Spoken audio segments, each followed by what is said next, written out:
Amen. You can be seated. How's everybody doing today? Yeah, all right. Hey, my name is Nick. I am one of the pastors here.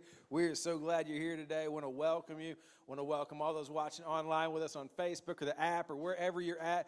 We have a great day today. Before we get into the message, I got a quick announcement about our Bold. How many of you, just really quickly, you came to the prayer service that we had this past Wednesday? Just really quickly. Yeah, thank you so much. It was a great night. We got so much done. I mean, I'll tell you, it's like the worker ants came through. You know what I'm saying? Like, you ever seen like worker ants come? We got so much done. It was crazy. And so thank you so much. If you were there, what you saw was just a lot of hard work. You saw a lot of progress. It was exciting. And you saw the result of a lot of people who have given a lot of money to get us there. And so it was encouraging. It was so fun. And it was just great to kind of spend time and kind of see where we're going together. If you missed it, don't worry. We only have 2 weeks left here. So it's coming. It's exciting. And I can't wait. With that said, hey, how many of you have ever had a project, though, that came under budget? That's exactly what I thought. Yeah. So, hey, I just want to update really quickly. We are so grateful to people that have given and invested and whatever that is. I want to invite everybody here who maybe you haven't given, maybe you haven't pledged, whatever that is. I want to invite you on the journey. We're really getting ready to come home, and we want to put our best foot forward, and we're at this place right now where really it's an all hands on deck and just could use any little bit. And so if you've ever thought about joining us and partnering with this and that, you can give $10 a week, $25 a month, whatever it is. Really just want to invite you into that. We're at a critical juncture right now and making decisions about what we can afford, what we can't afford, and things like that. And so anyway, just want to say thank you, invite you on the journey. And then because of that, if you were there, you saw a lot of dust, you saw a lot of stuff. It is not quite as clean as I'd hoped it would be at this moment. I tell all the contractors all the time, like, hey, man, I have my master's in divinity, not construction. So I really don't know what I'm talking about a lot. So what that means is we've got to postpone the volunteer training back a little bit. And so if you had signed up for one of the training dates that was coming up, just want to let you know we got to pause those for a little bit. We'll get you some more information about that coming up. But just really want to let you know that. So anyway, with that said, I'm going to pray. We're going to jump on into it. It's going to be a good message today. Let's pray. God, thank you so much for this afternoon. Thank you for what you're doing in this church. Thank you for all that you have blessed us with. And I just pray just an abundance of hope, of grace, of mercy, that you would just extend that to us here and to our city. Lord, help us walk out of here different because of your words, because of your spirit, because of our relationship with you. We love you. We thank you so much. Amen.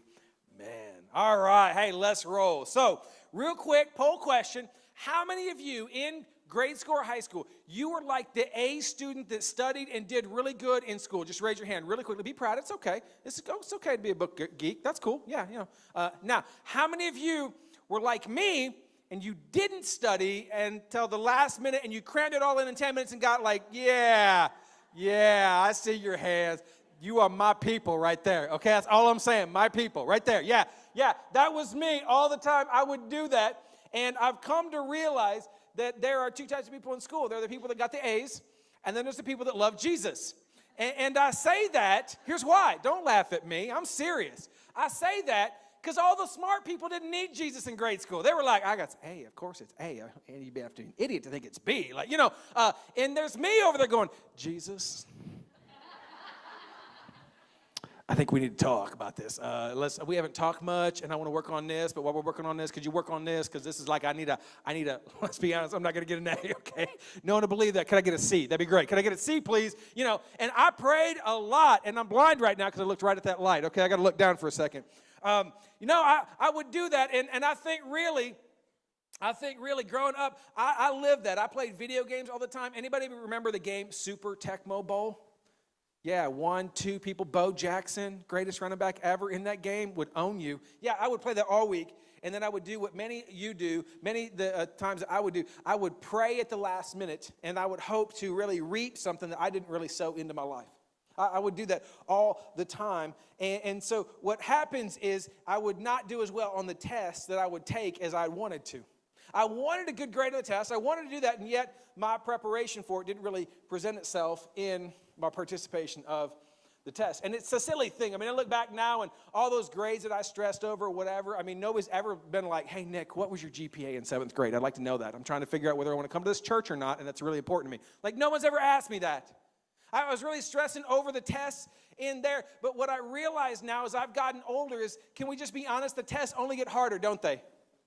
See, in high school, the tests are about geometry and trigonometry, all those things that they say, oh, you're going to use this. We never use that, just so you know, okay? If you're a trig teacher, thank you. I took up the Calc 3 in college, never used it, okay? So we stress about that, but what we discover is as we get older, the tests are a little bit more serious. And if you're like me, and I think you are in some critical areas of life, you do the same things with God that I do with my test, which is we behave one direction, we sow into one thing, and then when the test comes time, we want to reap something else. And so in this room right now, there are people, and you're having marriage tests, and there's some struggles. And you're praying to God, or whether you believe in God or not, you're praying that it'll be okay. Or maybe you're having some physical illness kind of tests, and you have prepped one way, but you have to present something completely different, and you're presenting this test, and you're struggling with it because you're not really ready as you'd hope to be. Or maybe it's a financial test. You've been spending money in a certain way with a certain pattern, doing a certain trajectory, and you find yourself in debt, and you're struggling, and you're praying, much like I prayed, God, save me, help me, protect me. We do that all the time. And today, what I want to talk about, we're starting a brand new series called Reaping and Sowing. And I'm just going to tell you a heads up, I am probably not going to say anything that is profound, okay? So how's that for a setup for a message, okay? It's not going to be deep, all right? Matter of fact, let's try something really quickly. I think you know what I'm going to say. Here we go, really quick. You reap what you... Yeah, okay, let's just pray. We're going to call it a day. They're going to be great, all right? No, we're not going to do that. No. You know everything that I'm going to say. Here's the problem. You're like me. You know one thing, but you behave something completely different. Because at the end of the day, what we do is we deceive ourselves.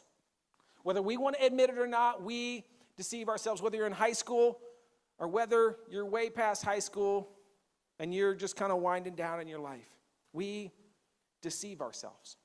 And no matter where you're at, no matter what you're going through, you will go through tests in life.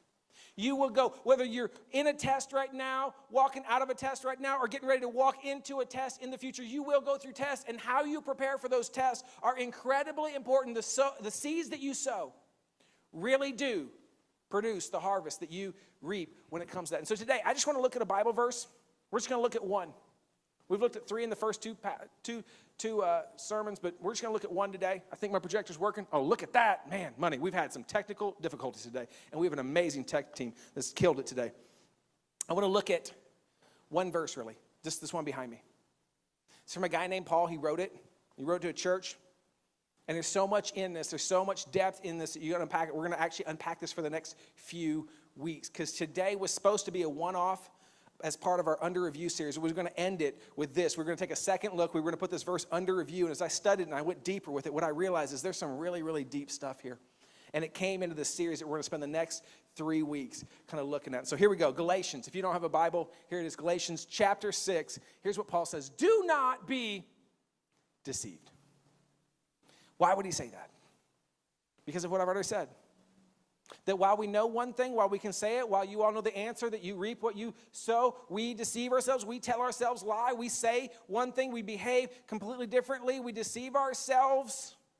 And he says, listen, there are certain things that are critical, there are certain things that are not. There are certain tests that you can fail and it will have no bearing on your life. The spelling test that I failed when I was in 6th grade has no bearing on my life. The tests that I pass or fail in a marriage have just complete bearing on everything that happens in my life. He says, listen, this is different. This is critical. What I'm about to tell you is incredibly important, whether you believe in God or not. If you're here today, and you don't believe in God, I'm so glad you're here today, because here's the deal. You can follow this and reap the benefit of it without even believing in God. This is a great passage. Paul says, let me tell you, don't be deceived. God cannot be mocked. A man, and just so you ladies don't feel out, let me just add here. A woman, you don't get out of this one. A person reaps what they sow. Again, that wasn't deep. I could have said that. We could have prayed, wrapped it up, got you out of here early, got to Applebee's early. Been a great day, right? Amen. Jesus loves Applebee's. All right. But I want to unpack it because I think there's some lies that we believe. And in fact, there's some conclusions that we're going to come to. There's three principles that we're going to come to. And there's some lies that go along with it that I want to unpack with you this morning that I think if we can get to, maybe we can convince ourselves we can maybe live differently and pass the tests that are in front of us. Because every single one of you here today, you have some tests in front of you. So, number one is this. You reap what you sow. See, I say that and you go, yeah. But you know what? Let me tell you the disconnect for me. I want to sow McDonald's and reap a six-pack, okay? That does not work. I have tried for years. It has never worked. I've never been like, man, that Big Mac, yes. That's never happened. In fact, I do the opposite. I just be honest. I sit back and I drink my Coke or my Mountain Dew. No, Mountain Dew's the best. Anyway, so I drink my Mountain Dew and I eat my 3 hamburgers and my fries and the whole deal. And I get done. I look down. And I'm like, that is not a six-pack. It was the opposite of a six-pack. We do not reap what we sow, but we do that, right? We want to sow a six-pack of beer and reap a six-pack of abs. It just doesn't work. Because at the end of the day, you reap what you sow, and that's kind of silly, and we get that. But let me tell you the disconnect. I run into people all the time. They want to reap a successful, happy, fulfilled marriage. But they want to sow thoughts of sexual fantasies about somebody else. And then wake up one day and wonder why they don't love their partner. It's because you reap what you sow. I run into people who want to reap the benefits of knowing God's will and knowing what to do and having that peace that surpasses understanding that's found in the text that Paul talks about. They want to reap that in their walk as they walk through the tests of life, as they walk through the challenges. They want to reap that, but what they sow is they're going to watch Game of Thrones or Westworld or whatever the TV show is. And it doesn't even have to be a bad TV show. Just they want to sow into other things. And they want to reap something different than what they sow. We have this culture, and we can do that all day. We can do it with every kind of area, and you get this. Again, this is not deep, and I don't want to spend a lot of time with this. But what I do want to say is the deception is we as a culture, we want to reap different than what we sow. We want to be free to do what we want, and at the same time free of the consequences from what we wanted. We want to go down the path of an addictive behavior, and then when we're caught in it, say, but I don't want that. I want to be free. What can I do? We want to be the type of person who doesn't study all week for the test. And when the tests come, because I don't know where you're at, but I promise you a test will come. Look at God and go, God, fix it. Paul writes, I believe lovingly. And says, hey, I just got to tell you something that's so critically important. Don't be deceived. Don't lie to yourself. Don't think you're special. Don't think you're different. God will not be mocked. Meaning when you do that, there's a way that you're mocking God. When you sit back and you behave that way and you go, I know I probably shouldn't, but I'm going to anyway, and it's a whole deal. It's just going to be one last time. How many of you have had a one last time with something? Bunch of liars. No, we all have. Whether it's that one last cigarette, one last drink, one last look, one last addiction, one last thought, one last bite, one last drink, one last. And what we're saying is, I want to sow a seed, because it's not a big thing. Seeds are small, right? I want to sow a seed. And I'm going to sow an apple seed, but I want to produce an orange tree. And God says that's not the way the word works. You can't sow seeds of discourse in your marriage and in your job and in your relationships and then produce something positive in it. You can't sow seeds of negativity in your mind with your thought patterns about who you are and what you do in your world and then produce a positive outlook about where you're going to be and what you're going to be doing. You can't sow seeds into your children and expect different results of what you're sowing. You will always reap what you sow. Now, that's the basic one. We get that. I want to move on to the other two. Because it's the other two that I think we struggle with and the other two that are really the most deceptive. So the second one is this. You reap more than you sow. I mean, this is a farming illustration, isn't it? And so what we find is I grew up in Illinois, okay? That is corn country, okay? You ever seen like fields of corn? I grew up in that. I got to detassel that. If you don't know what that is, God bless you. It's the worst job ever, okay? So I grew up doing that, corn country. But here's what I know about corn. Here's what I know about every plant for the most part. It's a small seed, right? You plant a small seed and you put it in the ground, and later on, it produces a big crop. Whether it's an acorn that produces a walnut tree, a apple seed that produces an apple tree, a corn seed that produces corn stalks, whatever that is, it doesn't matter what it is. The principle is true because God cannot be mocked. Paul says, don't be deceived. You not only reap what you sow, but you reap more than you sow. And we don't want to believe that. There's some deception there because here's what I believe we believe. We want to reap in varying amounts of what we sow. Meaning, here's what I do. If it's a positive behavior I have, man, I want to reap more than I sow. I want to go to the gym once and be like, done. Yes. I feel it. Yeah. That's what I want to do. I want to go one time and be good. Why? Because, man, I love reaping more than I sow. Okay? That's good stuff. I want to do that. And when it's positive. See, some of you do that, and it's silly with the gym, but you do that with your words sometimes because you say you're sorry. And you want to reap more than you sow. Because you sowed negativity for years. And you want 1 minute to undo all that. And you want to reap more than you sow. That's not how it works. See, we always reap more than we sow.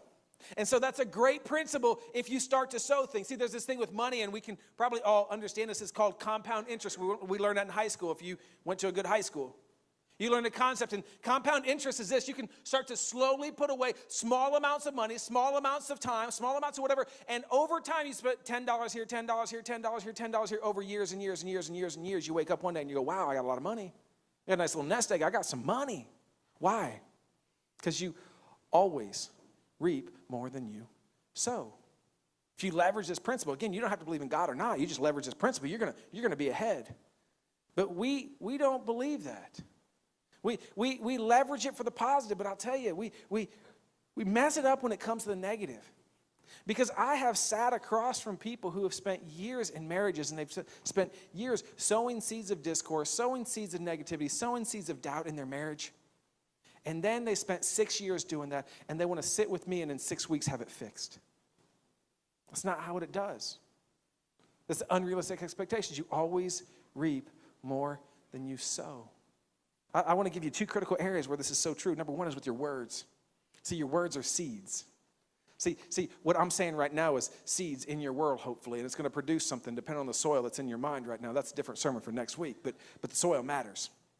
But the words that we have are the seeds that we give. And as I talk, we're planting seeds in people's minds constantly, and we're walking around and we're saying things to people, and they're seeds that we're dropping into them. Their beliefs about them, their stigmas about them, they're things that we're dropping into their minds, and you know that's true, right?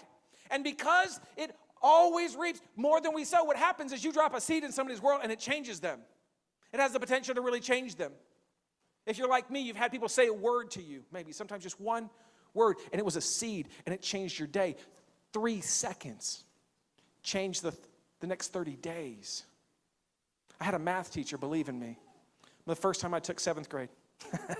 You can read into that whatever you want. But anyway, the first time I took 7th grade, I didn't really have anybody believe in me. The second time, I had a math teacher believe in me. I failed the first time.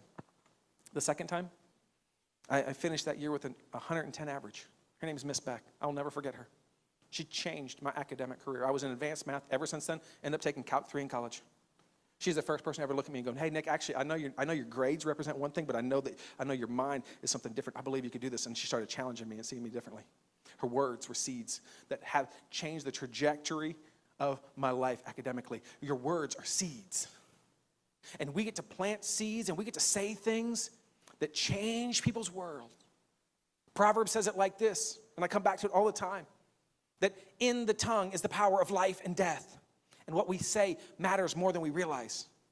And there's positive things that come in it. Let me say something to the husbands, because I can't speak from the woman's behalf, but I can from a husband's perspective. Husbands, if you're dating somebody or you're married, your words to your spouse have incredible power. And you get the opportunity, because it's an opportunity every single day to wake up and look at her, no matter how she looks. It doesn't matter, okay? Let me just qualify that. And go, good morning, beautiful. To look at her and go, I love you, and I think you're amazing, and start to say words. I'm telling you, you do that every day over a period of time. Those are seeds. And it will produce a relationship, and it will produce a relationship back, and it will produce an affection back that you cannot predict how beneficial it is. Because our words matter. And it's just 13 seconds here and 13 seconds here, and it's a text message here, and it's a Facebook post here, and it's small little words that we're dropping, and seeds, but those seeds go from seeds to trees. And those trees become oaks, and they get deep roots. And so when the test comes and the trials comes in your marriage, those seeds that produce the harvest that you're reaping at that time, and you can weather any storm that you walk through in that moment. Why? Because you produced the seeds. You planted the seeds early on with the words. And yeah, there's doubt, and yeah, there's issues, and yeah, there's hard times, and there's financial problems, whatever. But in your marriage, it's got deep roots from the deep trees that you produced, you planted early on. I'm telling you, husbands, plant seeds. Speak words. Because the opposite's true. Always reap more than you sow. And again, I've sat in counseling where we're both husbands and wives, spouses, dating relationships, whatever it is. They've said words, and it took 13 seconds for the words to come out, but as the word came out, you even knew it was wrong. And it's produced and it's reaped a harvest for years. And there's some people in here, maybe you're still paying for something that was said 5 years ago. You're still paying because it always reaps more than you sow.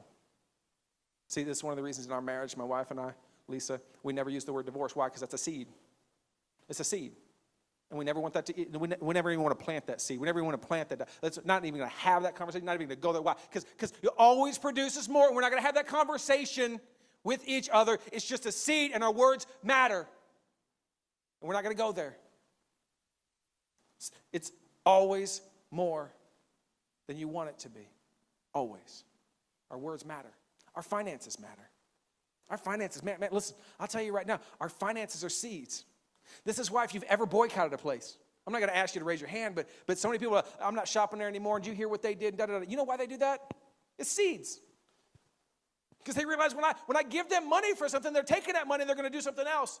And that's seed money. And so we boycott places. Why? Because our finances are seeds. And we get that instinctively.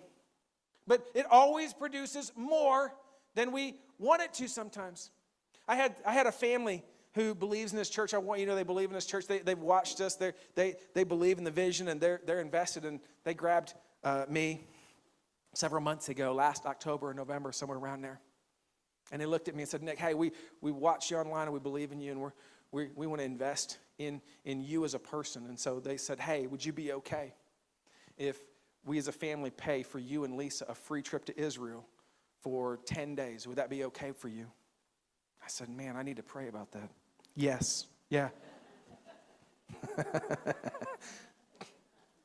So in a few weeks, Lisa and I, please pray for me. We're flying. I don't fly well, and I don't drink, but I might start. Okay, so that's all I'm going to say. I just kidding, kind of. I really don't fly well, okay? So I was serious about the pray for me part about it, okay? Please. But what I'm telling you that is this. That's a seed that they're planting in me, and I want to tell you right now, I really believe this. I've talked to so many pastors say, Nick, once you go over there, all of a sudden the Bible goes from black and white to color, and here's what's going to happen. You as a congregation, I hope my prayers, my sermons get better. You're going to reap the harvest of somebody else planting in seeds in me. And you're going to reap that. Because somebody else understands the power of seeds. Our church was started with about 50 people who planted financial seeds and said, listen, we're going to sacrificially give and we're going to start this church. And you're here. Many of you in this room right now, probably the majority of you in here right now, you were not here. You were not even thought of 4 years ago. But there was a seed that was planted because somebody believed the harvest is always more. And we went from about 50 people to 3 services and 350. And there's a harvest happening right now. So exciting. But somebody did that years and years and years ago and said, listen, I'm going to plant some seeds. And we're in the process with our Bold campaign right now of planting seeds because we realize we're not done yet, that we're actually getting started. It's so exciting. And some of you right now, you weren't there in the beginning, but you've come on board since then and you're planting seeds. And you go, listen, I can't see it yet. And I just saw the building. It looked really white, and I don't know why it's all white right now. We're going to paint it, promise. Okay? But, I can't quite see it yet. See, that's the problem with the seed. You can't see it yet. It's faith. You plant a seed in faith. But I'm telling you right now, with your finances, you can plant seed now. I tell that story about Israel. And it's so easy to look at that and go, but Nick, I don't have that kind of money. Cool, I get it. But if you got $5, you got seed money. Because you can buy somebody else's lunch. You can take somebody else. You can pay for the person behind you in the line. You can pick up the tab. You can buy a flower for somebody. You can do something. And it's for many times, it's not about the amount. It's about what you do. It's about somebody else thinking about them. It's about the gift. It's about the reminder that somebody values them. There's so much more going on because it always produces more. And you think it's $5 and you think it's not a big deal and you think it's no problem and no one's going to miss it. But you forget the fact that in the harvest, you always reap more than you sow. And you've had it happen to you. Where somebody paid for something of yours, somebody gave you something, somebody did something for you financially, and you're just so blown away, and it's worth way more than the amount. It's because we say we understand the principle, and yet we don't go deep enough with it. And the tests will come. And if we're not careful, we're going to fail some of the tests because we're planting the wrong seeds. So if you've got $5, which I'm pretty sure most of you do, I want to encourage you, do this week. Just plant a seed in somebody else. This is not a give to River Lake Church thing. I don't want you to walk out and be like, they just want money. No, that's cool. You got $5, just plant a seed in somebody else. Look at them. Just tell them, hey, I believe in you. Hey, I love you.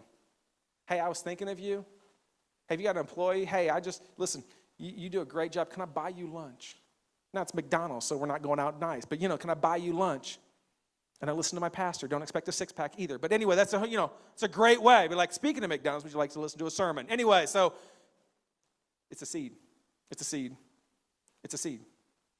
What you say, what you do, which I skipped over time perspective, and your money, they're all seeds. And every time, you always reap more than you sow. Now, last one's where I want to wrap it up and start to settle down a little bit, because this is the one that really got me. This is the one that went a little bit different. You always reap after you sow. You always reap after you sow. This is the one that really jumped out to me. This is the one that it kind of turned from a week-long message into a series, because what jumped out to me was it really is about seasons. It's about seasons because, again, the deceptive lie is not just that we want to reap what we don't sow. It's not just that we want to reap varying amounts. Like, I don't want to always reap more than I sow. I want to be able to say I'm sorry and have it make up for 6 years of bad words to my spouse or unproductive relationships. It's not just that. It's actually that we live in a culture that wants to reap before we sow. That's the lie. That's actually why we call the series Reaping and Sowing and not Sowing and Reaping. Because as I look at our culture, man, this is the most deceptive thing. We say, yeah, you reap what you sow. But we live in a culture that says, I want to reap before I sow. We've tweaked one small word. I find that's actually what Satan does in the garden, is he tweaks the one small word, and all of a sudden, all chaos comes out. We live in a culture that's all about right now. And so we reap now, and we want to sow later. What this looks like financially is if you have a credit card debt, you're reaping before you're sowing. Because what you're saying is, no, I want it now. I want to reap them. I want to reap the vacation now. I want to reap the benefit now. I want to reap that new car now, or that TV, or that thing, or that what. I want to reap it now, and then I'll pay for it later. I'll pay for it. I'll sow into it with interest and other stuff like that, and the whole deal. I mean, I'll sow into it, but I want to reap it right now. We do it with finances. We do it with relationships.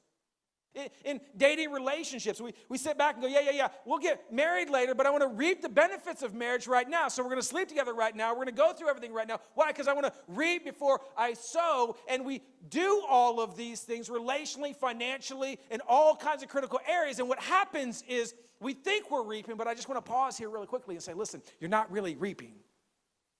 See, when you think you're reaping, you're actually sowing seeds of discourse and doubt about your faith and about your future.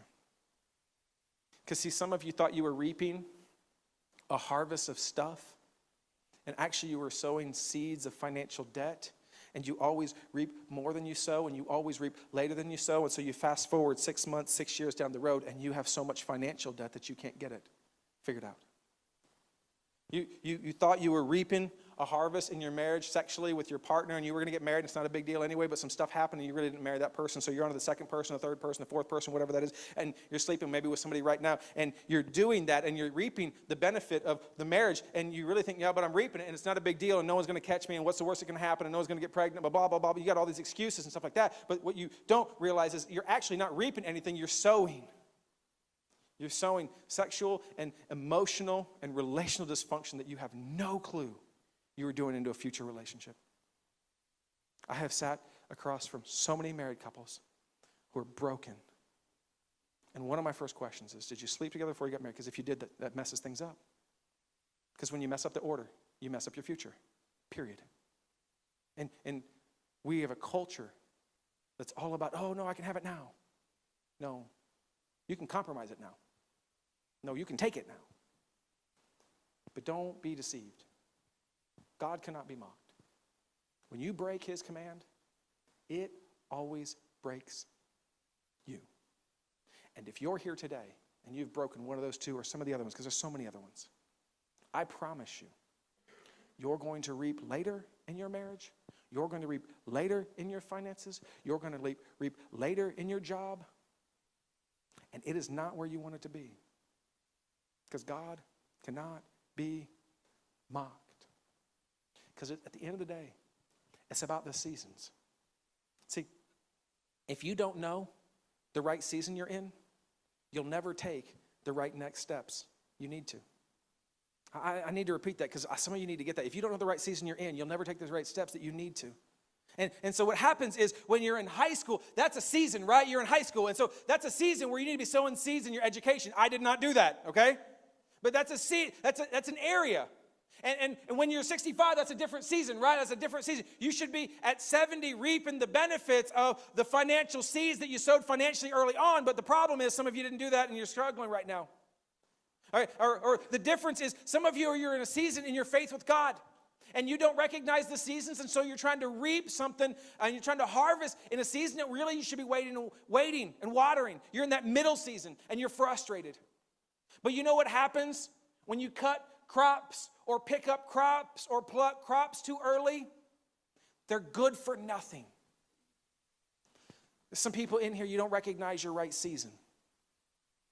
You have 4 critical areas of your life: your finances, your faith, your future, and your family. What season are you in with those? Where are you at? Because my assumption is you're probably in different seasons in different areas of each of those. We're never in one season completely. We're probably reaping in a season over here and a harvest from an area over here, and you need to be sowing seeds over here, and we need to be waiting and watering over here. The problem is we miss that. And as long as you don't know the right season you're in, you'll never take the right next steps you need to. It's just what happens. It's about the seasons. And you always, whether you think you're taking a shortcut or not, whether you think you fooled God and you can mock God and you can deceive yourself and think, no, I'm going to reap it, you always reap after you sow. So, with all that said, here's how I want to end it. Because this is, again, the seasons thing got me. And I want to be, I don't know where you're at, I want to be hopefully encouraging, uplifting for you. Because what hit me was, as I was kind of walking through this, is the seasons. And so there's the sowing season, and then there's the waiting, watering season. We're going to talk about that next week for Mother's Day. It's going to be awesome. You don't want to miss next week.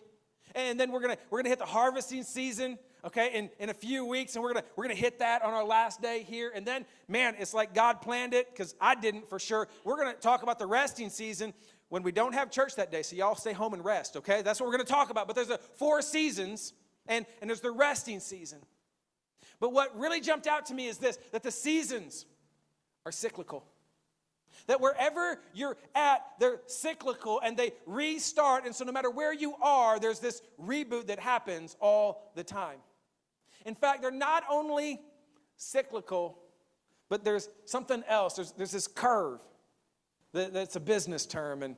And I love to read business books. And I came across this for the first time in a book by Jim Collins, How the Mighty Fall. And he talks about the sigmoid curve. Love this. You didn't know this? This is the single most encouraging curve you've ever seen in your life. Because here's what it says, and I'm going to break it down. It says this: this is where you sow seeds, right here, at this moment right here, okay?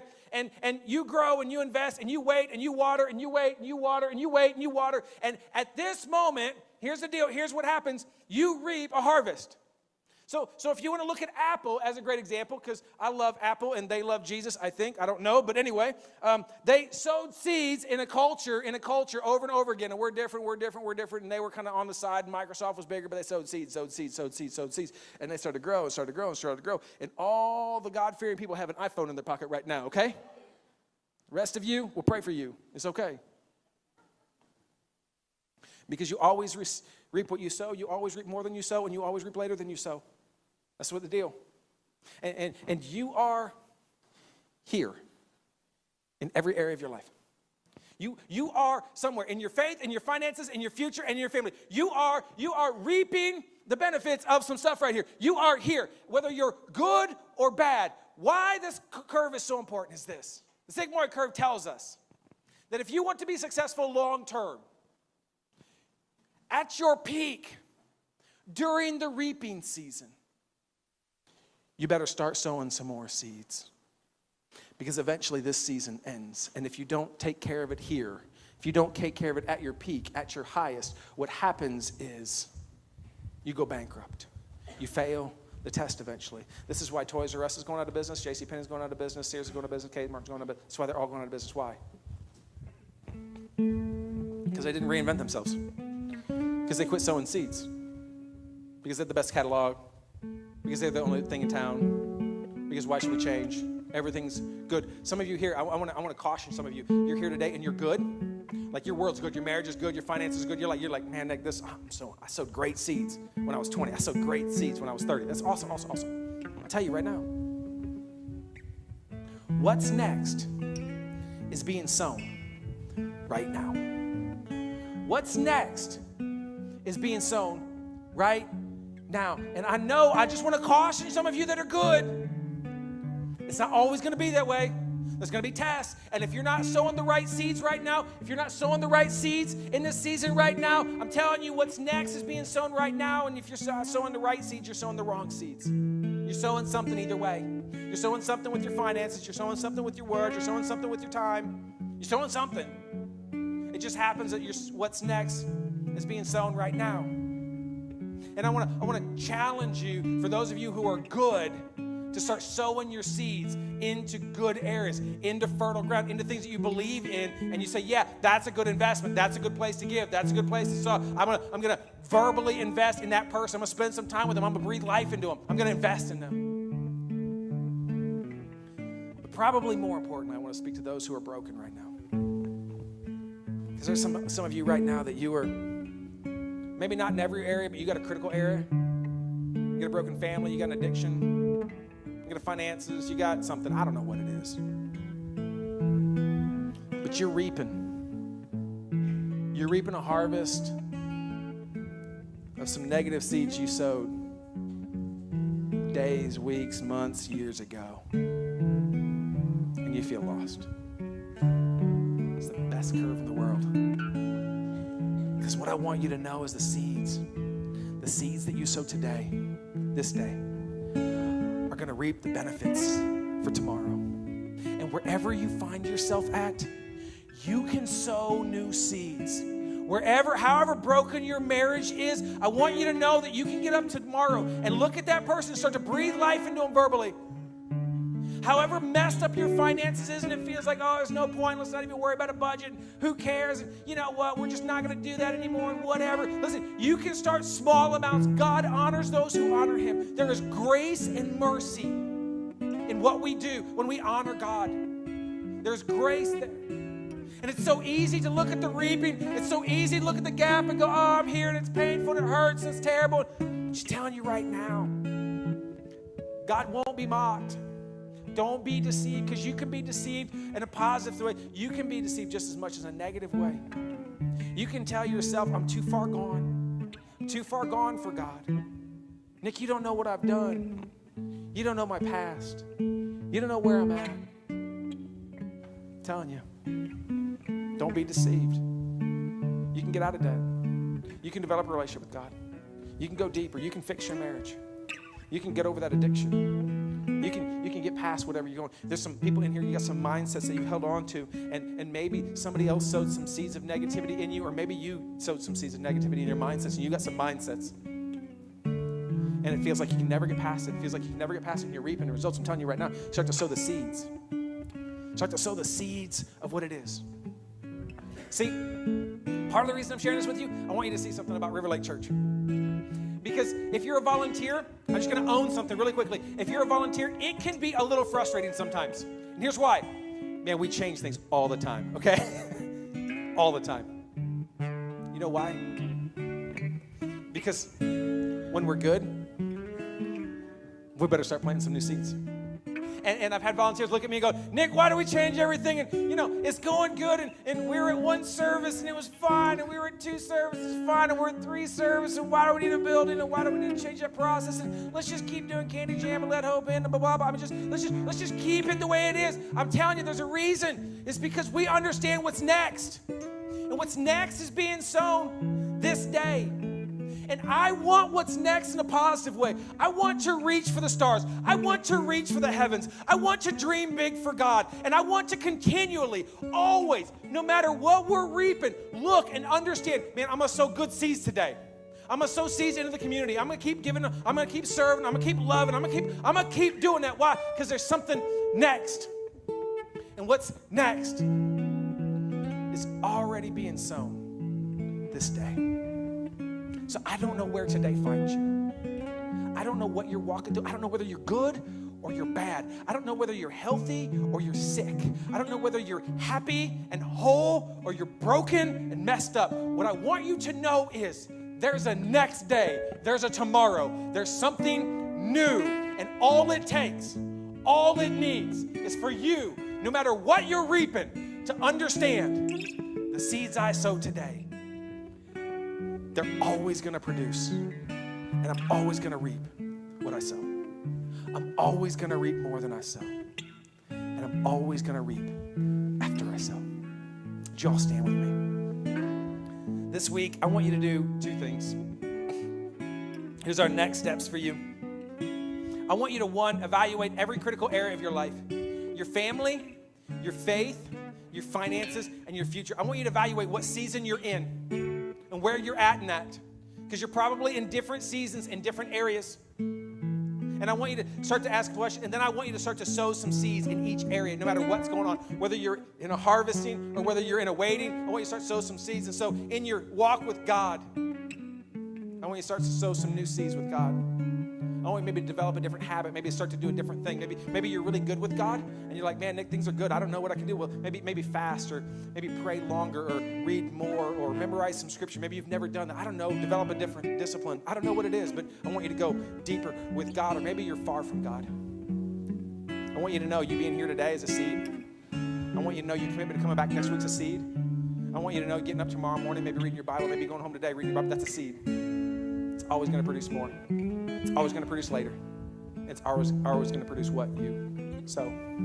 But I want you to sow into your faith. I want you to sow into your marriage, whether you're good or not. I want you to start speaking love. I want you to get rid of some words, because you discount them and you sit back and go, they're just words. It's not a big deal and whatever. It's not, I'm telling you right now, they are seeds. And if you're not careful, they grow like cockroaches that stay. So I want you to start to speak love and speak life into the important people, into your kids, into your parents. I want you to start speaking love and life into them. And your finances, if you're good, I want you to start giving. Give to whatever, give to us, just give. Start to invest in good, fertile soil. Start to give. And if you're not good, I want you to start to save. And I want you to start to sit down and start to get on a budget. I want you to start sowing seeds. Maybe listen to Dave Ramsey. Pick up a book on something. Listen to a podcast. I don't know what it is. But I want you to get healthy. You need to get healthy there. And when it comes to your future, whether it be your job or your health or whatever that is, I want you to start sowing some seeds. I want you to make, maybe not everything, don't fix everything, but maybe for some of you, like maybe you're on a journey like me where it's a health journey and you got to eat healthy. So like one of my things is I'm going to eat 1 salad this week. Just 1, not 1 every day. I didn't say every day, I said 1. And I'll take a picture and brag about it on Facebook because that's what I do. Just kidding. I may do that now. Anyway, but just take 1 step. Start sowing 1 seed into your future. into where you want to be. Maybe it's you're going to read a book. Maybe it's you're going to go outside of your lines with your job, and you're going to do something different so you can stand out. Because one of the things that frustrates me for other people is they want to do what everybody else does at their job, and yet they want to stand out for the promotion that they want. It doesn't work like that. You got to sow some seeds in your job, in your future. Start sowing some seeds. I don't know where you're at. I don't know what you're walking through. What I know is you have a God who loves you and cares for you and is for you, who's come to give you life and life to the full. But God cannot be mocked, and we cannot, as we get up to the test that we have not prepared for, look at God and go, save me, and expect him to be some genie that fixes everything. Don't deceive yourself anymore. Live with purpose. Live with pastures. Live with focus. And be who God called you to be.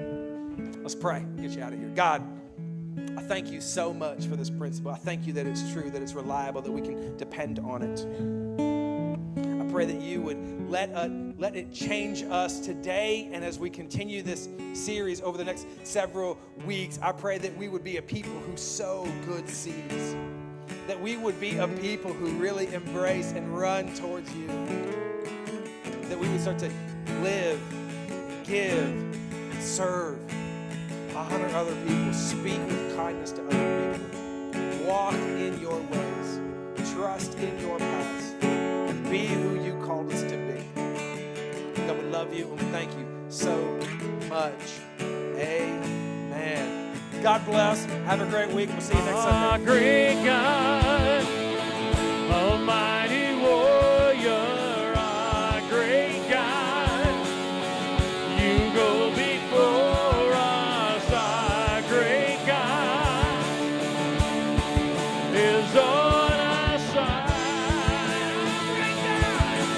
Our great God, almighty warrior, our great God, you go before us, our great God is on our side.